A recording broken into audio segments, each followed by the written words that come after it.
Jared Davis, ankle. Ballantyne, knee. McDermott, knee. Mike White, ribs. All of them are being evaluated. We'll know more later. Jared Davis, that was serious. Do you have any indication that that could be something? You know, the initial prognosis is positive, but again, he's got to get more. He's got to get looked at deeper. Robert, what kind of week has it been here? All these injuries. Oh. You know, it's you never want to suffer injuries. Obviously, the big one being with Carl, but you know, otherwise, it's part of the dog days of summer. You know, we're expecting all these guys back, especially with the injuries that happened on the practice field. The only one we're not expecting back right now is obviously Zane and Carl. Robert, we didn't get the call after that call. What was that feeling when you saw him go down and get hurt? You know, I always go back to the individual, and that's Carl. The man puts in the work. He does everything the right way. He regens, he hydrates, he does everything that's asked out of a professional athlete. He does things, I mean, you could not ask for a more perfect, big money free agent who came in and just does things the right way. Because despite getting paid, he still wanted more. And for that to happen for him, that's where all my attention goes. I just feel bad for him. There were a couple other guys who weren't out there. Moses, do you have an update on those? Morgan and Bless are personal reasons.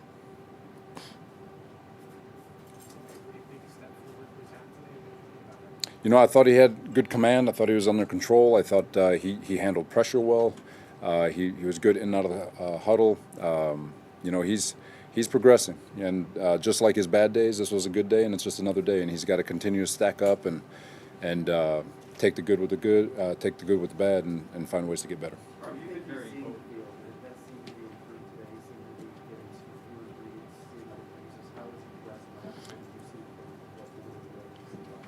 Yeah, he's been going through his progressions, and he's been pretty good at that. It's you know, what you saw today was more the same of what we're seeing, and I know sometimes the result's not what we want, but his process is light years ahead of what a normal rookie's process will be, and you know, so for him, it's again the good day, the results sometimes will be good, sometimes will be bad, and he's just got to continue to find ways to get better when he sees both.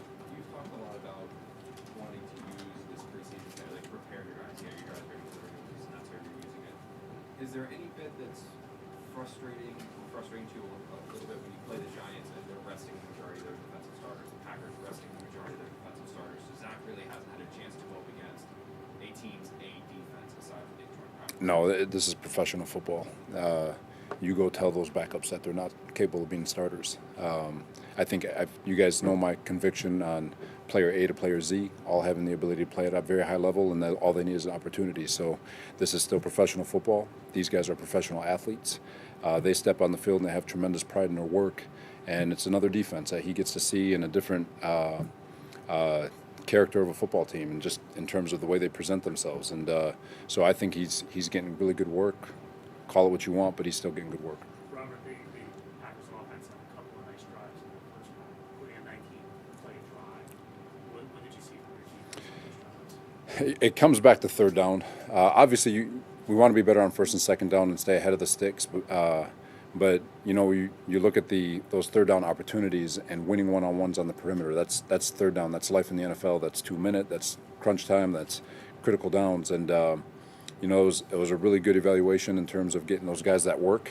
We'll be able to look at the tape and see what we can do better from a technique standpoint. But when you get to those third downs, I mean, that's backbreaking. When I think it was a 21-play drive or something like that on one of them. So, and you can look all the way back to third down and just getting your one-on-one opportunities and winning when you get that chance. How would you assess how the first team cornerbacks played during those first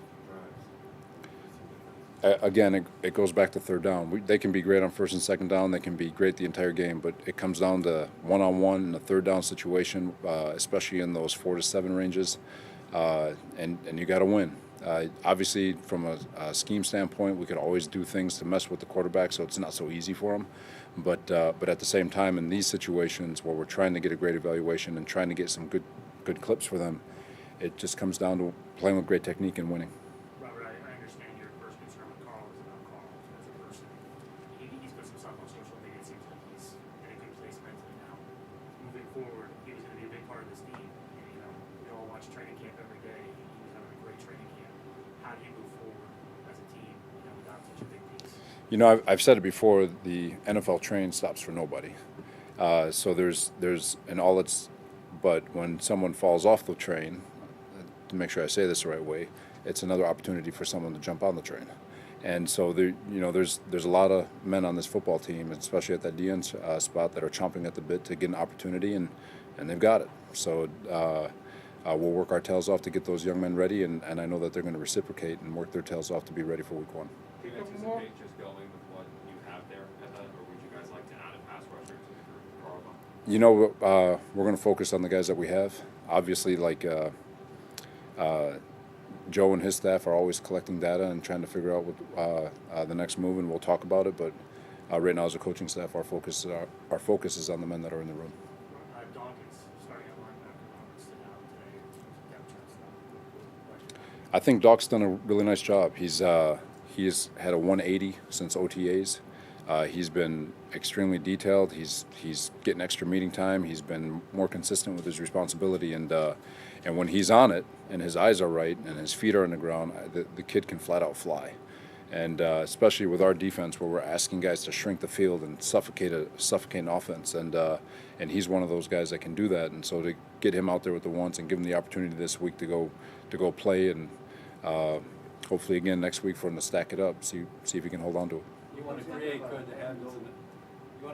habits in the summer with special teams. What do you think about their performance today? Man, hitting deep again. You get a big performance from your kicker, and then Valentine with a 73-yard return. Yeah, you love all of it, and it's I thought all week I thought they did a great job competing. I thought they did a great job winning their one-on-ones during practice, and they carried on to the game, and again they created a lot of explosive plays. Obviously Green Bay got one too, but overall I thought our special teams did a really, really nice job this week. What have you been able to take from this week into like practices? I personally love the work. You know, to get a different look and to get all that stuff is priceless, especially when it comes into a situation or a time when you really get bored of playing one another, and it was like perfect timing. Ideally, we get out of there without an injury, but unfortunately we had a couple. But overall, the work for this young team to go against the championship roster and the championship scheme, to me, was priceless. The last one from DJ. Obviously, Zach had that highlight play where he breaks outside and throws a dart to Corey Davis. So when you see plays like that, what goes through your head? Because you know you talked about him having to manage when just staying on schedule, and then the opportunity is there to break out and create.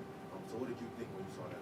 You know, I didn't. I'll be honest, DJ. I didn't think anything of it, but it goes back to what we talked about. Like in practice, he's going to stay in progression, and he's going to try to be as disciplined as possible. But there's just something about quarterback play where it's very, very natural for them to feel pressure, to feel something breaking down, and to exit the pocket and find ways to create an off-schedule play. And that was an example. He had a couple opportunities today, but Zach's in a good place, and he's just got to find ways again. Like it's take the good with the good and the bad with the bad, and get rolling. Thank you, everyone. All right, thanks everybody. Jack Wilson, Police Fire Final Four.